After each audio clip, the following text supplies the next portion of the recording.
Assalamualaikum warahmatullahi wabarakatuh.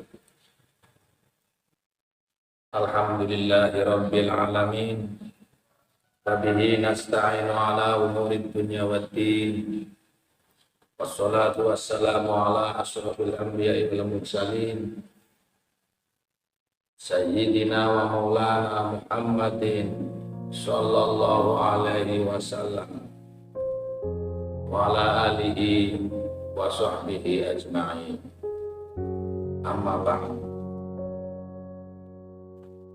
Para bapak-bapak dan ibu-ibu kaum muslimin muslimat yang saya hormati,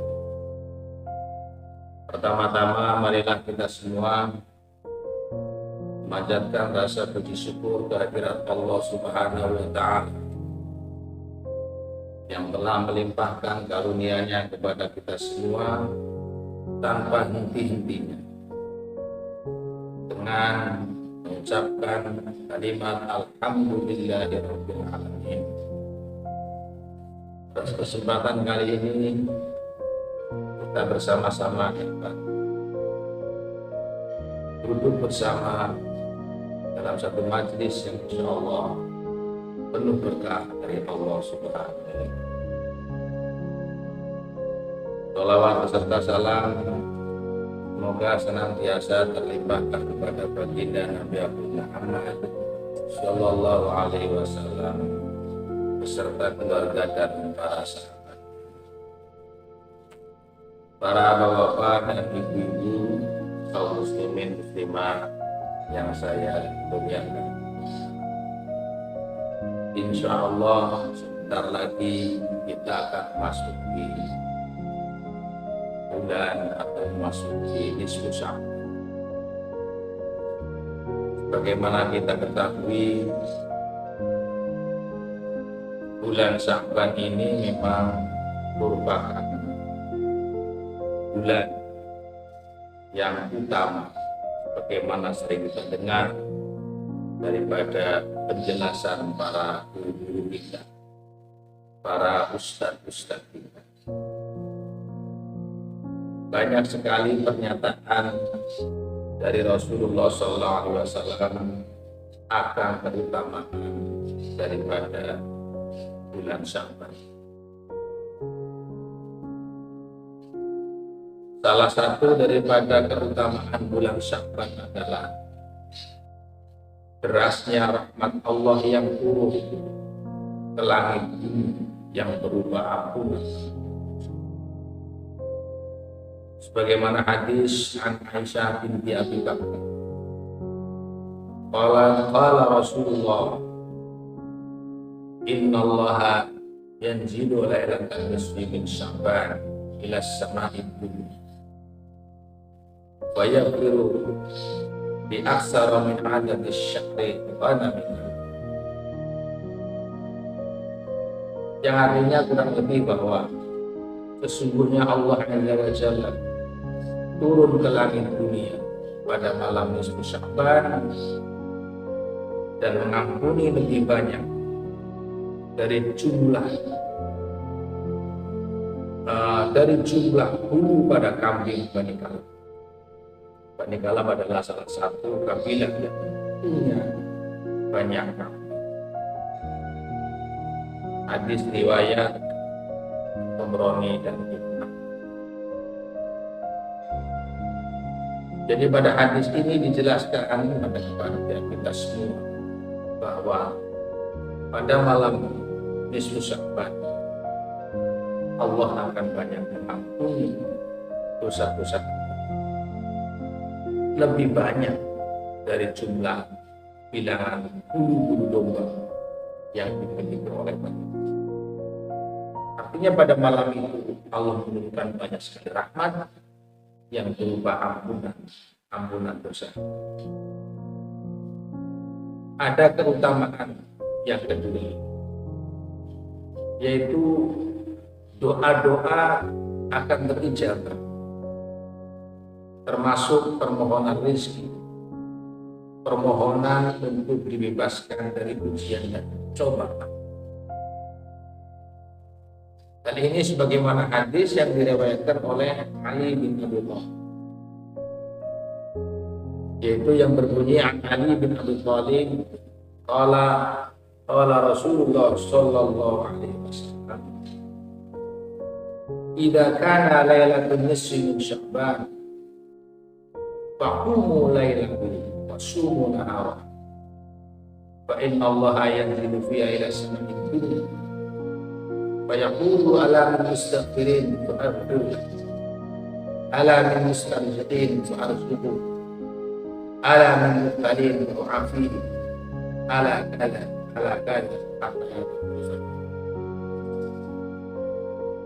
yang artinya kurang lebih dari sahabat Ali karamallahu wajhahu Rasulullah sallallahu alaihi wasallam dan ketika datang malam Lailatul Nisfi min Sya'ban, maka bangunlah pada malam itu, laksanakan sholat malam, lalu berpuasa di siang hari. Sesungguhnya Allah turun ke langit dunia pada malam itu. Allah berfirman kepada hamba, ingatlah, adakah orang yang memohon ampun, maka akan aku ampuni dosa. Adakah orang-orang yang meminta rezeki kepadaku, maka aku akan memberinya. Adakah orang-orang yang sedang mendapatkan ujian cobaan penyakit, maka akan aku sembuhkan. Dan seterusnya hingga terbit fajar. Jadi di malam ini terus ada pengumuman dari Allah Subhanahu wa Ta'ala, dan ada orang-orang yang berdoa untuk minta ampun, untuk memohon rezeki, untuk memohon kesehatan. Terus ada pengumuman itu dari Allah Ta'ala sampai terbit fajar. Semua itu yang meminta dalam hal-hal urusan seperti itu akan Allah. Inilah para bapak dan ibu kaum muslimin muslimat, antara lain daripada kita susah.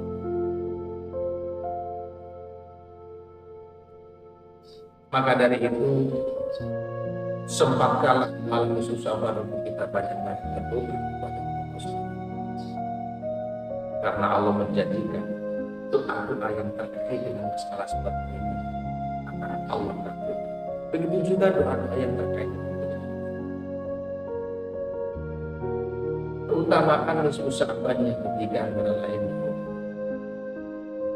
hatinya tidak akan mati pada saat bertemu orang, hati-hati.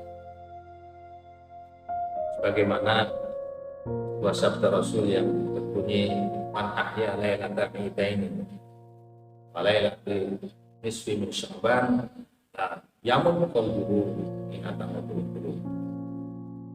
Barang siapa yang mau menghidupkan dua malam hari raya dan malam nisfu Sya'ban, maka hati mereka tidak akan mati pada waktu kebanyakan hati manusia sudah mati. Artinya bahwa hati kita akan dijaga oleh Allah untuk senantiasa menjadi hati yang berpikir kepada Allah Subhanahu wa Ta'ala, hati yang nyaman untuk melaksanakan ibadah, hati yang tidak malas untuk berdoa. Inilah keutamaan antara lainnya sebagian yang disebutkan dalam kitab-kitab yang menjelaskan tentang keutamaan. Jadi pada khususnya tentu saja malam. Bahkan dalam sebuah tafsir, dalam kitab tafsir Jalalain, ada sebuah ayat yang berbunyi a'udzubillahi minasyaitonir rajim, inna anzalnahu fi lailatin mubarakah yang dimaksud Lailatul Mubarakah adalah wahya Lailatul Qadri wa Lailatul Nisfi min Sya'ban, bahwa yang dimaksud daripada Lailatul Mubarakah, malam yang diberkahi, sebagian dari tafsir mengatakan termasuk di dalam malam nisfu Sya'ban. Para bapak dan ibu-ibu kaum muslimin muslimat yang saya muliakan, kemudian amalan-amalan yang bisa kita laksanakan di malam nisfu Sya'ban. Yang pertama adalah melaksanakan sholat sebagaimana hadis daripada Sayyidah Aisyah radhiyallahu anha yang berbunyi, Aisyah binti Abi Bakar qalat qama Rasulullah sallallahu alaihi wasallam min al-laili yusalli fa atala as-sujud hatta dhanantu annahu qad qudita falamma ra'aytu dhalika qumtu hatta harraktu al-qamah wa taharraka faraja'tu falamma rafa'na al-kursi min as-sujud wa faraga min salatihi qala ya Aisyah adhanantu anna an-nabiyya qasani qultu la wallahi ya Rasulullah walakinnani dhanantu annaka qudita. Itu di sujud 3. Qala adrina ayu lailatin hadhihi qultu Allah wa rasuluhu a'lam. Qala hadhihi lailatul nisfi min Sya'ban inna Allah 'azza wa jalla yadhharu 'ala ibadihi lailatul nisfi min Sya'ban wa yaghfiru lil mustaghfirin wa yarhamu mustaqim wa yu'akhiru ahlal hikmi kama. Ada penjelasan dari hadis Rasulullah SAW bahwa Rasulullah bersabda,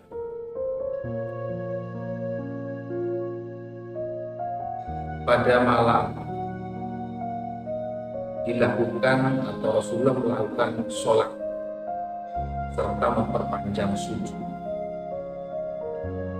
Kata Aisyah ini, sehingga aku menyangka beliau telah diambil. Ibu Aisyah menyangka Rasulullah itu wafat. Mengapa? Karena curiga. Maka aku gerakkan telunjuk beliau dan ternyata masih bergerak. Jadi Rasulullah sholat sujudnya panjang sekali, sujudnya lama sekali, sampai-sampai Dewi Aisyah curiga, jangan-jangan Rasulullah sudah wafat ini. Lalu oleh Dewi Aisyah itu dilutik-lutik tuh jarinya, ternyata masih bergerak. Kemudian Rasulullah SAW mengangkat kepalanya dari sujud dan selesai dari sholatnya, beliau berkata, wahai Aisyah, apakah kamu menyangka bahwa Rasulullah tidak memberikan hakmu kepadamu? Lalu aku menjawab, tidak ya Rasulullah. Namun aku menyangka bahwa Anda telah dipanggil Allah karena sosok Anda lepas. Rasulullah SAW lalu bersabda, tahukah kamu wahai Aisyah malam apa ini? Lalu Aisyah menjawab, hanya Allah dan Rasulnya yang lebih mengetahui. Lalu Rasulullah bersabda, ini adalah malam nisfu Sya'ban, malam pertama bulan Sya'ban, dan Allah akan turun kepada hambanya di malam nisfu Sya'ban dan mengampuni orang-orang yang minta ampun, mengasihi orang-orang yang minta dikasih,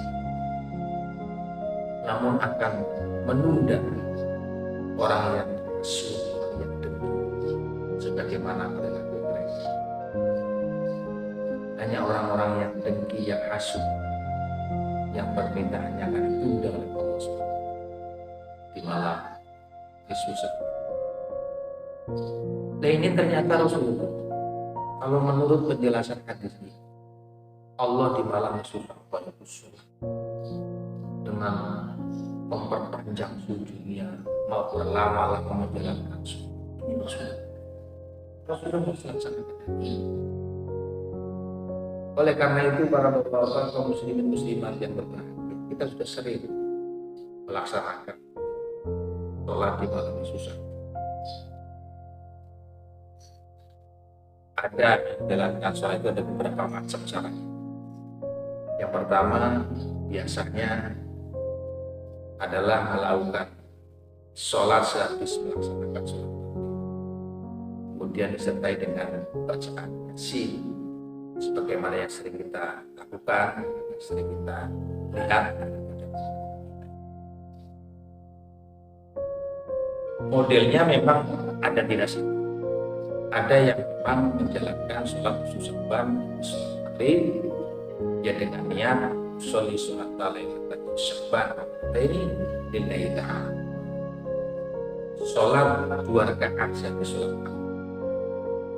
Lalu setelah selesai menjalankan sholat 2 rakaat sholat maghrib, dalam rakaat pertama setelah mereka membaca surat Al-Kafirun dan rakaat yang kedua setelah mereka membaca surat Ikhlas. Setelah selesai daripada sholat 2 rakaat itu tadi, lalu membaca Yasin dengan niat untuk yang pertama adalah minta panjangkan umurnya, mendapatkan umur yang berkah. Kemudian baca Yasin yang kedua, niat untuk minta diberi rezeki yang halal, yang berkah sebagai berkah untuk melaksanakan ibadah kepada Allah Subhanahu wa Ta'ala. Lalu baca Yasin yang ketiga dengan permintaan atau dengan niat meminta kepada Allah Subhanahu wa Ta'ala agar tetapkan iman di dalam lubuk hati. Sholatnya cukup 2 rakaat. Lalu baca Yasinnya 3 kali dengan masing-masing niat yang sudah saya sebutkan. Namun juga ada guru kita yang mengajarkan sholatnya menggunakan sholat awabin, tetap sholat awabin, berarti 6 rakaat. Sholat sunat 2 rakaat, lalu setelah itu baca Yasin 1 kali dengan niat tadi, sholat lagi 2 rakaat, lalu baca Yasin, lalu sholat lagi 2 rakaat, lalu baca Yasin. Ada yang sistem melaksanakan sholat khusus baca maghrib dengan cara Yasin. Niatnya tetap sholat awabin, sholat awabin yang 2 rakaat salam, 2 rakaat salam, 2 rakaat salam, namun di antara 2 rakaat itu tadi salam baca Yasin, lalu 2 rakaat lagi baca Yasin, 2 rakaat dan baca Yasinnya sama diniati dengan minta panjangkan umur yang pertama, yang kedua minta diberi rezeki yang halal berkah, yang ketiga minta diletakkan iman di dalam hati kita. Para bapak dan ibu-ibu yang saya hormati, itu antara lain. Ada juga bagi orang-orang yang punya kekuatan untuk melaksanakan sholat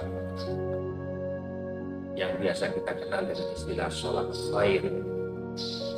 Sholat khair, sholat ketika malam sebanyak 100 rakaat, sebagaimana ini disampaikan oleh Imam Ghazali dalam kitab Ihya Ulumuddin jilid 1 halaman 203. Imam Ghazali menjelaskan tentang adanya sholat khair sekaligus menjelaskan tentang tata caranya dalam sholat. Sebagaimana yang saya bacakan ini, wa amma sholatus sya'ban wa lailatul khamis asyar minhu yusalli mi'ata rak'atin kulla rak'atin bitaslimatin yaqra'u fi kulli rak'atin ba'da al-fatihah qul huwallahu ahad wa in sya'a shalla 'ashara rak'atin yaqra'u fi kulli rak'atin ba'da al-fatihah tafarra qul huwallahu ahad fa hadha aidan fardiyun fi jumlatus shalawat kana as-salafu yusalluna hadhihi as-salata yusammunaha sholatul khair wa yastami'una fiha wa rubbama sholatul jamaah. Yang artinya kurang lebih begini. Adapun sholat sunat Sya'ban adalah malam ke-15 puncak. Jadi malam nisfu Sya'ban dilaksanakan sebanyak 100 rakaat. Setiap dua rakaat salam. Setiap rakaat setelah membaca Fatihah membaca surat Ikhlas, itu qul huwallahu ahad sampai selesai sebanyak 11 kali. Sebanyak 11 kali. Lalu jika mau dapat melaksanakan sholat sebanyak 10 rakaat. Setiap rakaat setelah surat Fatihah baca surat Ikhlas 100 kali. Ini juga diriwayatkan dari sejumlah sholat yang dilakukan oleh orang-orang terdahulu, ulama-ulama salaf, dan mereka sebut sholat ini sebagai sholat khair. Mereka berkumpul untuk menunaikannya. Mungkin mereka menjalankan sholat ini secara berjamaah. Ini namanya sholat khair. Sholat khair. Jadi yaqra'u fi kulli rakatin ba'dal Fatihah qul huwallahu ahad asyrata marrat. Ini yang dijelaskan oleh Imam Ghazali dalam kitab Ihya Ulumuddin pada jilid 1. Jadi sholatnya bisa dilaksanakan setelah sholat maghrib. Jadi ada sholat maghrib tadi yang disebut tadi dengan Yasin. Nanti malamnya ada sholat lagi yang disebut dengan sholat khair. Malamnya ada sholat lagi yang disebut dengan sholat khair. Kemudian amalan yang kedua adalah berpuasa pada siang hari. Berpuasa pada sebagaimana hadis yang diriwayatkan dari Sayyidina Ali bin Abi Thalib tadi. Rasulullah sallallahu alaihi wasallam bersabda, "Idza kana lailatul Sya'ban faqumu lailaha wa sumu." Berpuasalah di siang harinya. Di siang harinya tanggal 15 Sya'ban.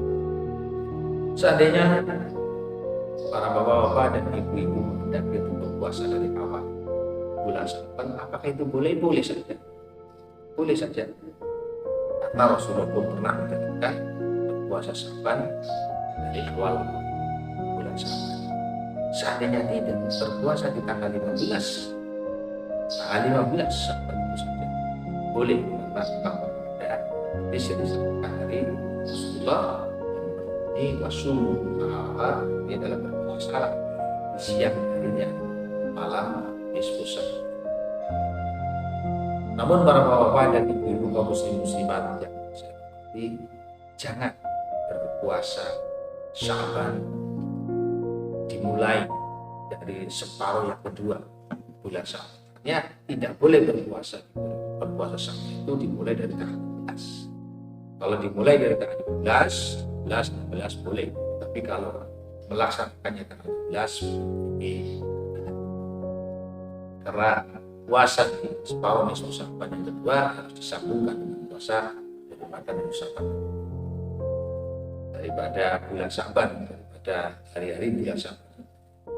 Itu berpuasa di amalan bulan Sya'ban itu antara adalah berpuasa. Lalu yang ketiga adalah amalan-amalan yang lain seperti berzikir, kalimat syahadat, asyhadu an la ilaha illallah, asyhadu anna Muhammadar Rasulullah, atau la ilaha illallah Muhammadur Rasulullah, la ilaha illallah Rasulullah. Itu diperbanyak. Berzikir dua kalimat syahadat, la ilaha illallah Muhammadur Rasulullah, itu diperbanyak. Lalu memperbanyak istighfar serta memperbanyak doa. Malah seperti ini sebagaimana disampaikan oleh Sayyid Muhammad Alawi Al-Maliki dalam kitab Mazhab Syaf'i. Itu ada penjelasan Sayyid Al-Maliki, Sayyid Muhammad Alawi Al-Maliki menjelaskan perbanyak itu bacaan la ilaha illallah Muhammadur Rasulullah, perbanyak sebanyak-banyak, istighfar sebanyak-banyak. Lalu berdoalah hal-hal yang dibutuhkan untuk kehidupan dunia dan akhirat juga. Ini anjuran-anjuran amalan-amalan kita akan ulama-ulama dan para guru kita itu juga menjalankan hal seperti itu. Para bapak-bapak dan ibu-ibu kaum muslimin muslimat yang terhormat, kita kadang-kadang sering mendengar bahwa melaksanakan sholat atau berpuasa, kadang-kadang ada orang yang mengatakan, saya akan sedikit menyampaikan pendapat daripada Imam Ibnu Taimiyah adalah seorang ulama yang pendapatnya sering kali digunakan oleh orang-orang yang suka membid'ahkan, sering membid'ahkan sebagian amalan yang sering kita lakukan, terutama yang terkait dengan masalah Yesus Sabat. Mereka sering mengatakan bahwa itu tidak dicontohkan oleh Rasulullah SAW. Inilah saya sampaikan sedikit dari apa yang Imam Ibnu Taimiyah menyampaikan. Karena memang Imam Ibnu Taimiyah sering dibikin sebagai tendensi pendapat. Beliau mengatakan, wa amma lalaku nisfi faqad rumiya fi fadli hadis asar wa nukul an taifatin as-salaf annahum kanu yusalluna biha wa salat rajuli biha fi salafun fi hujjatun wa la yunkaru muslim. Ini Imam Ibnu Taimiyah yang artinya kurang lebih begini, adapun sholat pada malam Yesus Sabat, maka banyak hadis dan fakta dari para sahabat yang menyebutkan keutamaan. Jadi Imam Ibnu Taimiyah pun mengatakan sholat di malam Yesus Sabat yang banyak keutamaannya dan ada dasarnya, hadis maupun asar dari para sahabat. Ini Imam Ibnu Taimiyah, seorang imam yang imam-imamnya orang-orang yang kadang-kadang sering membid'ahkan. Dikutip dari segolongan ulama, kata kami manukila ifatin, dikutip dari segolongan ulama salaf bahwa mereka mengangkat sholat nisfu ulama salaf, orang-orang soleh terdahulu sholat Sabat. Maka sholat yang dilakukan seorang pada malam tersebut secara sendirian telah dicontohkan oleh para malam tersebut mempunyai dalil sehingga tidak perlu diingkar. Ini kata Imam Ibnu Taimiyah, tidak perlu diingkar. Jadi kutipan fatwa beliau adalah menegaskan bahwa menghidupkan malam Yesus Sabat dengan memperbanyak sholat adalah merupakan hal yang sunnah, mempunyai landasan yang kuat dan banyak dalam hadis Nabi serta asal dari para sahabat. Inilah para bapak dan ibu-ibu kaum muslimin muslimahnya saya harap. Jadi kita tidak usah kalau ada sebagian orang yang menyalahkan bahkan Imam Ibnu Taimiyah yang terkenal bahkan mengatakan ada keutamaannya dan itu dilakukan dicontohkan oleh para ulama oleh para ulama. Bahkan Imam Ibnu Taimiyah tidak hanya sampai di situ, boleh untuk melaksanakan secara bersama, bukan hanya sendirian, boleh secara bersama dalam satu penjelasan yang lain. Namun para bapak dan ibu yang saya kira cukup jelas untuk pelaksanaan sholat di malam Yesus dan sangat-sangat lebih, sehingga kita harus lebih mantap, lebih kokoh, lebih kuat, lebih merawat, lebih menghidupkan lagi malam Yesus Sabat ini dengan memperbanyak sholat, berzikir, syukur di siang harinya.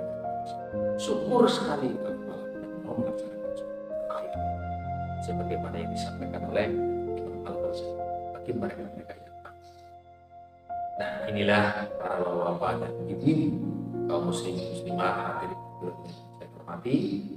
Demikian sekilas tentang keutamaan malam Yesus Sabat sekaligus amalan apa yang mudah-mudahan kita menjalankan ibadah malam Yesus Sabat sesuai dengan niat yang kuat, dengan tekad yang tidak ragu lagi, karena kita sudah mempunyai ilmunya dari berbagai penjelasan hadis yang sudah